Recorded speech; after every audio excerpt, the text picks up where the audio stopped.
Bienvenue sur Cuisiner. Je suis très heureuse de te retrouver aujourd'hui pour une nouvelle recette très facile et rapide.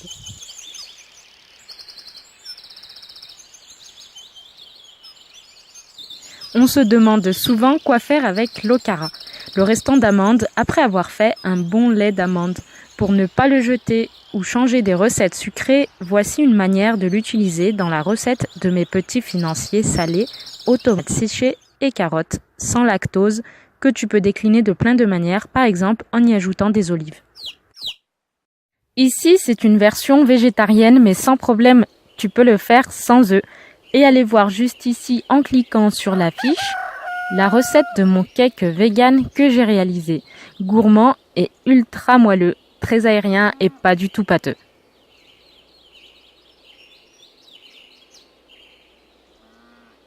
Bien sûr, tu peux utiliser l'okara de ton choix, de noix de cajou, sésame ou autre.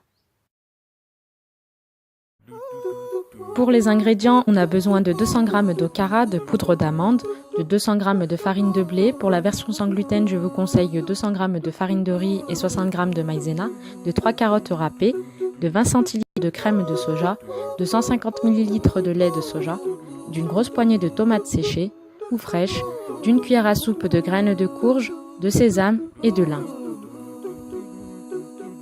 Une cuillère à café de sel, une demi-cuillère à café de poivre et une demi-cuillère à café de paprika fumé, 80 ml d'huile d'olive et un sachet et demi de levure chimique facultatif du fromage râpé type emmental ou autre.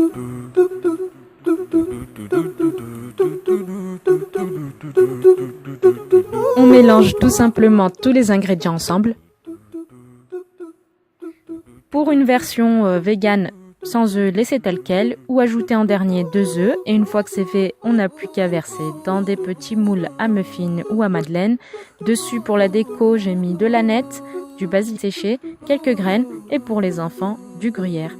Et c'est parti pour la cuisson dans un four préchauffé à 180 degrés pendant 20 à 30 minutes. Si on plante la lame d'un couteau au centre et qu'il ressort propre, ça veut dire qu'ils sont prêts.